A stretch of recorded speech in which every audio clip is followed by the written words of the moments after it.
En las últimas horas hubo una noticia que ha tenido repercusión nacional y es que Vicuña Corp ha anunciado inversiones millonarias en materia minera en José María y Filo del Sol, en la provincia de San Juan.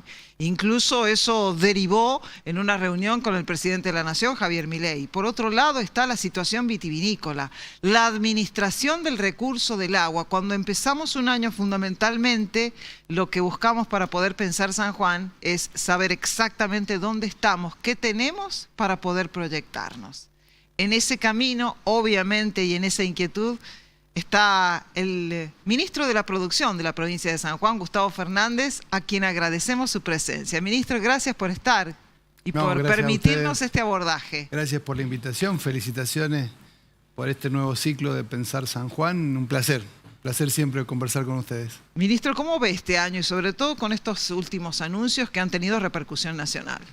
Lo de Vicuña es muy importante en el sentido de que por primera vez estamos conociendo de boca de la empresa cuál es la dimensión de la inversión para este proyecto unificado que hoy se llama Vicuña y que une a dos depósitos minerales como José María y Filo del Sol. Pero no solamente conocer la dimensión y el monto de la inversión, sino que además han determinado cuál es la cantidad del recurso y las etapas en las cuales la empresa va a ir desarrollando la construcción de este proyecto, que dicho sea de paso, ya está avanzando con la construcción del camino del corredor norte para llegar a ese proyecto por la provincia de San Juan.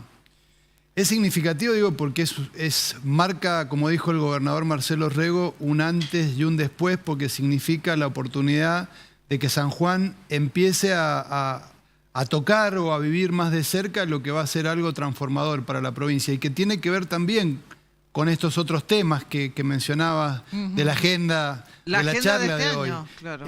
La minería es importante en sí misma, pero es un dinamizador también para las otras actividades. Y acá es importante también, me parece, poder resaltar la visión estratégica que ha tenido el gobernador en el trabajo arduo desde el minuto cero que asumió para volver a poner a San Juan en la agenda internacional.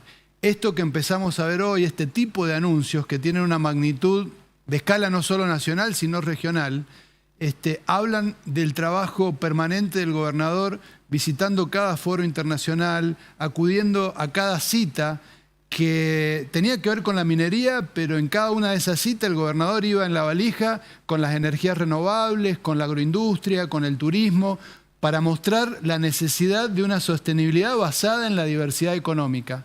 Porque la minería tiene esa capacidad de ayudarnos a abrir rutas, de ayudarnos a extender las líneas eléctricas, de ayudarnos también con nuevos recursos para resolver los problemas de la infraestructura hídrica, y todo eso hace a mejorar la actividad en estos otros sectores. La figura del gobernador ha sido clave como líder de la Mesa del Cobre, como artífice principal también para que el gobierno nacional entienda la necesidad de adecuar alguna legislación que estaba trabando, particularmente devolverle a las provincias facultades para opinar en la cuestión de los glaciares, cosa que ninguna de las gestiones anteriores había podido lograr. El gobernador en tan solo 2 años logró volver a poner a San Juan en el mapa internacional, logró que el gobierno nacional entendiera la necesidad de avanzar en estas modificaciones y hoy estamos viendo esos resultados. Anuncios de la magnitud del de Vicuña muestran que el camino que inició el gobernador y la visión del gobernador ha sido la correcta. No por nada San Juan tiene más del 60% de los montos solicitados para adherirse al régimen de incentivo a las grandes inversiones. El 60% de los montos del RIGI en Argentina corresponden a los proyectos mineros de San Juan. Es decir, algo está diciendo eso. Y algo que está diciendo, esa confianza que están mostrando en la provincia de San Juan, es a los que algunos en algún momento se querían oponer por intereses personales cuando votaban en contra del RIGI. Bueno, y en su momento el gobernador dijo que hay que administrar las ansiedades. Digo, ¿cuál es el límite de la ansiedad? ¿Y cuándo se van a empezar a ver esas rutas que abre la minería? ¿Cuándo se van a empezar a ver las capacitaciones de la gente? Eso también es una pregunta necesaria en este momento. Para llegar a esas instancias hay pasos que hay que ir dando y son estos pasos que vamos viendo. El primer paso fue que el proyecto cuente con financiamiento. Digo, porque hemos venido hablando muchas veces de proyectos que se van a concretar, pero detrás no tienen el financiamiento. Hoy Vicuña tiene una empresa como BHP que va a aportar capital propio y así lo han hecho saber sus directivos, y recientemente la duda que muchos tenían era si Lundin tenía el dinero para invertir. El pasado viernes se conoció que hay 17 bancos que van a financiar la participación de Lundin en el proyecto Vicuña. Está el dinero. ¿Qué hace falta? La empresa ha concluido sus estudios preliminares de factibilidad económica para informarle a las bolsas y al mercado de qué se trata el proyecto y ganar la confianza de los mercados. Y ahora nos quedan pocos pasos más. Estamos esperando por finalmente que salga la ley aclaratoria en relación a la ley de glaciares, que hay un compromiso del Gobierno Nacional en promoverla y que esto salga prontamente. La empresa está esperando la pronta aprobación de su RIGI también. Y estamos avanzando también las conversaciones entre la empresa y la provincia en un acuerdo integral, un acuerdo que involucra también acuerdos sobre las regalías, sobre los futuros fideicomisos, y de ahí seguramente cuando esto se cristalice en muy poco tiempo más, vamos a ir teniendo certezas de esto que me estás preguntando, Osvaldo, y que tiene que ver con rutas, con infraestructuras, con caminos. En esa dirección está caminando el gobernador y en eso estamos trabajando un equipo de ministros. Digo, yo soy ministro de la producción, pero digo, está trabajando el ministro de Infraestructura, por supuesto, y claramente lidera el ministro de Minería, el ministro de Hacienda. Digo, hay un equipo de ministros que estamos trabajando en estos temas para darle esa visión integral que pide el gobernador. Los pasos se van dando. Argentina con el RIGI se ha transformado en un país competitivo, se han eliminado dificultades que presentaba la macroeconomía argentina, se eliminó el cepo, tenemos la competitividad que aporta el RIGI, estamos próximos a resolver el problema que planteaba la ley de glaciares. La empresa ya empezó a construir su camino de acceso, eso es una señal, y acaba de empezar el proceso licitatorio para los otros tramos que faltaban en ese proceso de construcción.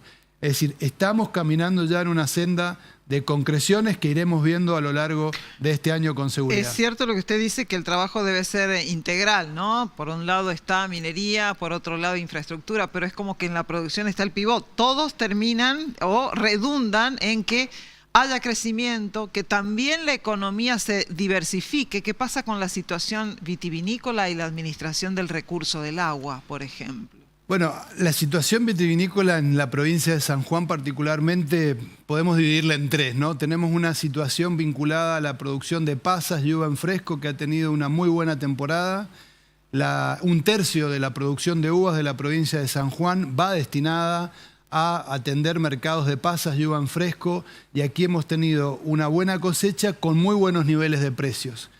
Tenemos la situación del mosto, donde ahí hay una dualidad, la dualidad del mercado externo, con oportunidades, con precios que si bien han bajado, se sostienen en general, oportunidades de crecer en los mercados externos, empresas que están posicionadas y hacen que Argentina sea el segundo exportador de mostos. Pero esa buena realidad de mercados no termina de llegarle al bolsillo del productor. Y aquí enganchamos con la tercera realidad del mundo vitivinícola, que es la situación que vive la industria del vino. Esa industria del vino, que es la que muestra excedentes por las bajas de consumo a nivel internacional y a nivel local, y arrastra el precio de la uva, sobre todo de las uvas comunes, que es la materia prima común entre el mosto y el vino. En esa situación hoy el gobierno de la provincia no mira para otro lado, sino que nos estamos enfocando fundamentalmente en el problema principal que presenta la vendimia, que es el financiamiento de la cosecha. Las empresas fraccionadoras de vino no están entregando el financiamiento que habitualmente entregaban a las bodegas trasladistas, que son las que tienen la mayor capacidad de molienda, y eso está dificultando el levantamiento de la cosecha. Por eso tempranamente, a fines de diciembre, el gobierno de la provincia disponibilizó cerca de 11.000 millones de pesos para financiar la cosecha, fundamentalmente vitivinícola, pero también de otros cultivos que son importantes en la provincia, pero claramente la vitivinicultura se lleva todos los reflectores. Pero ahí estamos tempranamente acudiendo con financiamiento Y por pedido del gobernador, viendo que esta situación es delicada, seguramente en el día de mañana estaremos ya confirmando la ampliación de esa línea en unos 3.000 o 4.000 millones de pesos Mañana adicionales. lo anuncian. Mañana estaremos dando los detalles. Ya les estoy dando como primicia el orden de magnitud del monto que vamos a complementar. Es decir, a los 11.000 millones que pusimos a disposición en diciembre, les vamos a estar sumando entre 3.000 y 4.000 millones más en el día de mañana con una línea especial, fundamentalmente para ayudar a las medianas bodegas, que son las famosas bodegas trasladistas, que son las que hacen de mediadoras entre el productor y los grandes fraccionadores, los grandes concentradores, son las que acaparan gran parte de la molienda. Ahí vamos a estar acompañándoles también con un financiamiento. Eso es lo que tiene que ver con el corto plazo. En el mediano y largo plazo la vitinicultura requiere de una revisión a nivel país, que San Juan ya inició. Diversificar el destino de la uva es clave en el país. San Juan ese camino lo inició, hablamos de la pasa, hablamos del mosto, pero nos debemos también repensar nuestra industria del vino, hacer más, recuperar, digamos, el valor de las etiquetas de San Juan, trabajar más vinculados al turismo. Está en desarrollo un plan provincial de turismo, donde el enoturismo va a tener un capítulo especial, de manera tal que empecemos a ver que la industria del vino ya no va a ser quizás una industria de grandes volúmenes, sino que empezará a ser una industria de nichos de experiencias, de nichos de calidades, de nichos de nuevas experiencias, de cómo llegarle a los jóvenes, que son los que se han retirado hoy del consumo del vino. En definitiva, para eso también, y aquí vinculo también con lo primero que hablábamos, es necesario acompañar esa reconversión de varietales que es necesaria en la vitinicultura con nueva tecnología, fundamentalmente nueva tecnología para el riego. Trabajar sobre la eficiencia en el riego, tanto en la aplicación dentro de las fincas, como también en mejorar la infraestructura, que lo venimos haciendo, la infraestructura de distribución. Y ahí de vuelta se da la mano la agricultura con la minería, que es quien puede hoy ayudarnos a tener los recursos necesarios para que la provincia pueda atender esas necesidades de infraestructura de las cuales la nación se retiró. Hoy la responsabilidad en un 100% por la infraestructura es de las provincias. San Juan lo viene haciendo. Necesitamos profundizar, mejorar caminos para que puedan salir nuestras exportaciones, mejorar nuestro sistema hídrico para aprovechar el agua de mejor manera, y eso es la mano que se tienen que dar actividades como la minería, que son dinamizadoras de recursos, con otras actividades como la agroindustria y la vitinicultura en particular. Claro, el tema del reparto del agua es todo un tema crónico en San Juan, que se viene arrastrando hace décadas. Hay menos agua, Osvaldo, claramente, y hay que usarla mucho mejor. Claro, pero hay ese tema. El viernes pasado se han reunido los regantes con el Consejo, y ha quedado determinado cuánto se les va a dar de agua. Y es un tema preocupante, porque son 80 días de agua y 242 sin agua. Y son 250 hectómetros cúbicos. Eso para terminar el ciclo, hídrico, que incluye la mayor cantidad de meses de corta, digo. Claro. El ciclo empezó en octubre, sí. Entonces hay que ver el ciclo completo, Osvaldo. Sí, claro. Porque si no parecería que la mayor parte del año no hay agua disponible y el resto del tiempo hay cortas. Pero no es esa la realidad. Claro. Bueno, pero lo mismo, ellos se consideran en el ambiente agrícola que es un tema que lo tienen que discutir. Y bueno, se fue a votación y perdieron, ¿no es cierto?, los productores. Es que hay una limitación, y es el agua que trae en el río. El pronóstico inicial que había de derrame de agua en el río San Juan era de 950 hectómetros cúbicos. Sí. En ese contexto se había avanzado en un primer acuerdo con los regantes de entregar 693 hectómetros cúbicos. Lo recuerdo perfectamente porque estuve en esa reunión. La realidad es que el río no va a traer 950 hectómetros cúbicos como se pronosticó allá por el mes de septiembre, y todo indica que el río va a estar trayendo, y esos son datos ciertos y son datos comprobados, y lo que ya no trajo el río no lo va a traer a esta altura, no va a llegar a los 700 hectómetros cúbicos, va a ser bastante inferior a los 700 hectómetros cúbicos, es decir, estamos entre 250 y 300 hectómetros cúbicos menos de lo pronosticado. Y lo que se les ha propuesto a los regantes es reducir de los 697 hectómetros cúbicos, reducirlo a unos 620, es decir, solamente se les están reduciendo 80 hectómetros de lo que originalmente se previó. El resto se va a cubrir con las reservas que hemos acumulado en los años previos en nuestros diques. En los diques, claro, pero no hay agua. Pero no hay una intención de levantar la cota de los diques, porque ahí también hay un tema que están hablando los productores. Los diques tienen un nivel de seguridad operativa y ese ha sido un error que se ha cometido en el pasado. Hacer operar los diques por debajo de su nivel de seguridad operativa pone en riesgo la seguridad de las presas. Claro. En el caso del dique de Uyum, por ejemplo, una de las cosas que más afectada se ve, y lo hemos sufrido en veranos, sobre todo en el verano anterior, es la calidad del agua potable. Mientras más bajo es el nivel del dique, cualquier creciente complica la disponibilidad de agua en el dique de Uyum y otorga a OCE o agua que no puede tomar, y eso implica días que OCE no tiene alimentación de agua por parte del dique de Uyum. Lo mismo ocurre con el funcionamiento de las presas de Caracoles y de Punta Negra en lo que tiene que ver con la seguridad de presa de las turbinas. Si se baja mucho el nivel de los diques, se obliga a que funcionen los descargadores de fondo del dique, y esos descargadores de fondo están pensados para funcionamiento ocasional, no permanente. Claro. Es el que saca el barro, digamos. Claro, poner en condición de rotura esos descargadores de fondo nos generaría un problema mayor, que es no poder descargar los diques. Claro, lo que usted está diciendo que buscarle la operatividad al dique no significa que pretendan aumentar la cota, simplemente que menos no puede tener. ¿Se entiende así? Exactamente, es decir, hay que subirlo por una necesidad. Se puede ocasionalmente estar por debajo de los niveles de seguridad operativa, pero no de manera permanente, porque si no ponemos en riesgo la seguridad de las presas.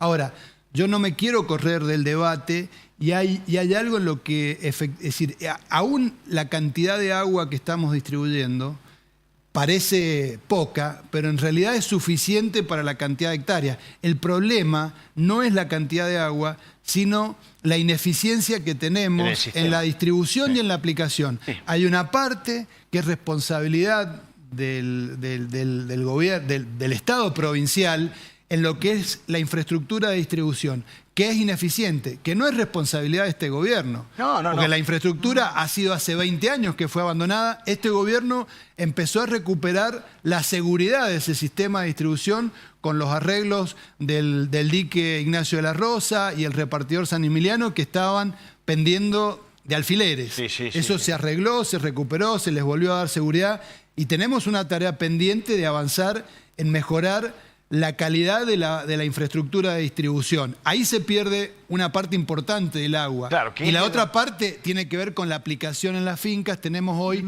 entre el 55 y el 60% de las hectáreas cultivadas de San Juan que todavía se riegan a manto.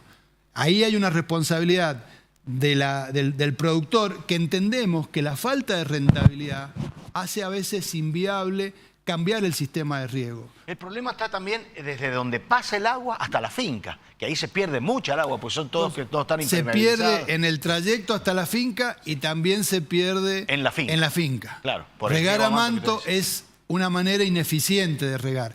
Ahí nosotros venimos trabajando y seguramente aprovechando también que están bajando ahora las tasas de interés, podemos profundizar líneas de créditos que vayan directamente a ser utilizadas en la reconversión de los sistemas de riego intrafinca.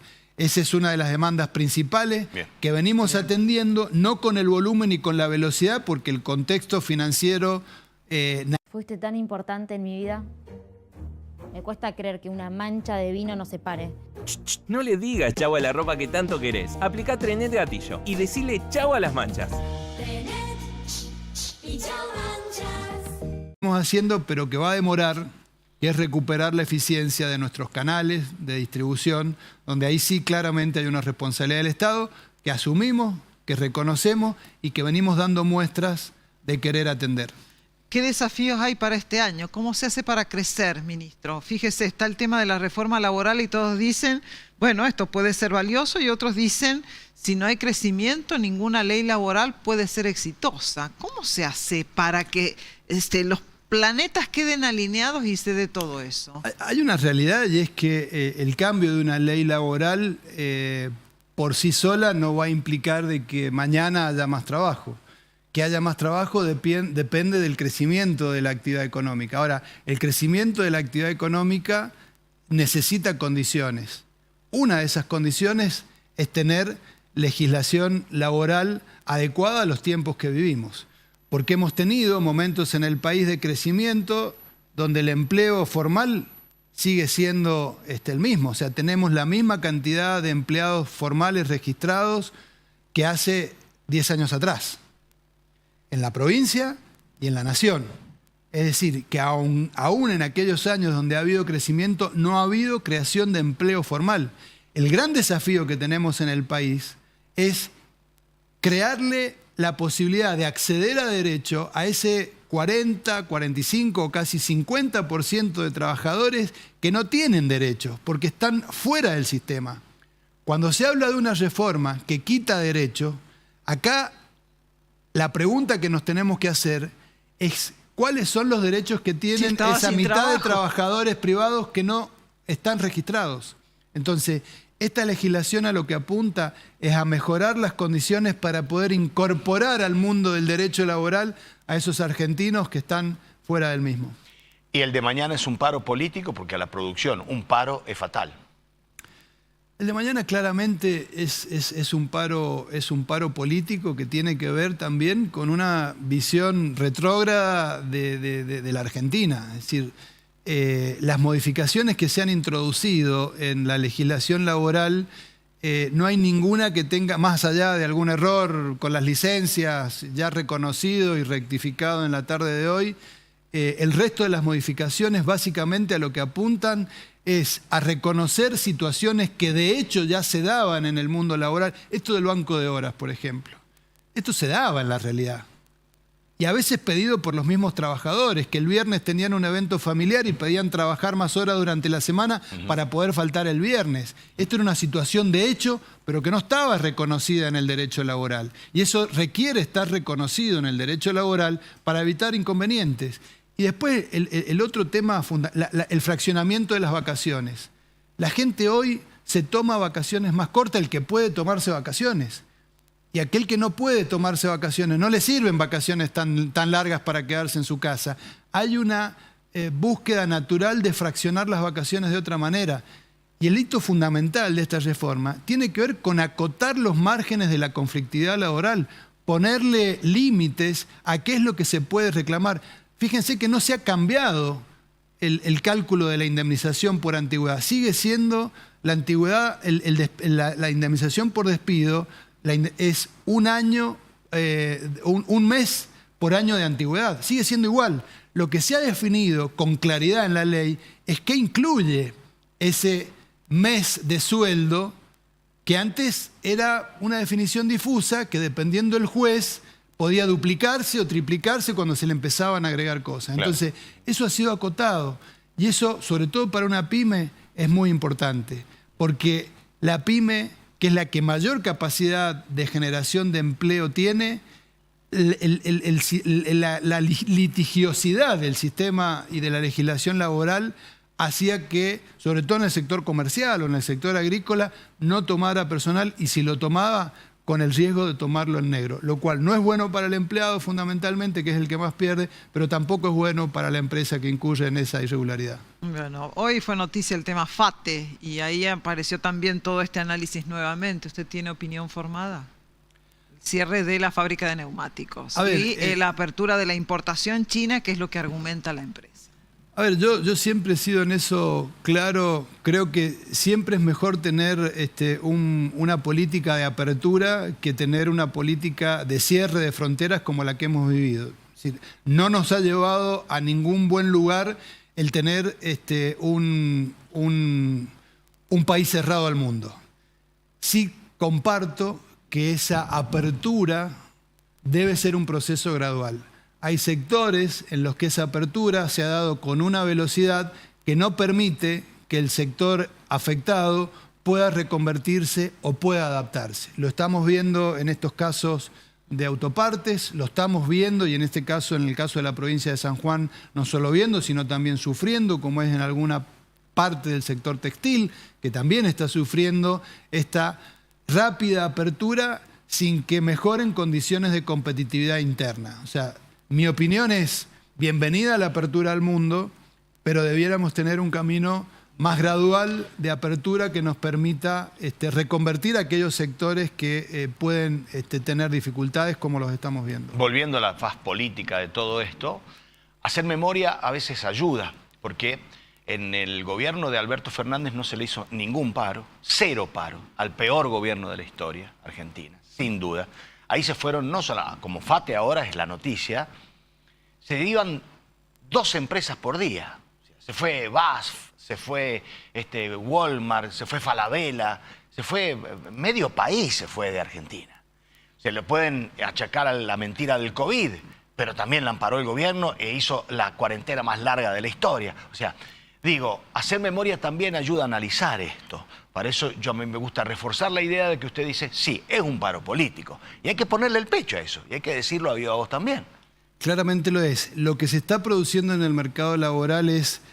Hay caídas de empleo registrado en algunos sectores y hay otros sectores que los están absorbiendo. En el caso de la provincia de San Juan, hoy tenemos niveles de empleo formal similares a los de diciembre del 2023 cuando nos tocó asumir.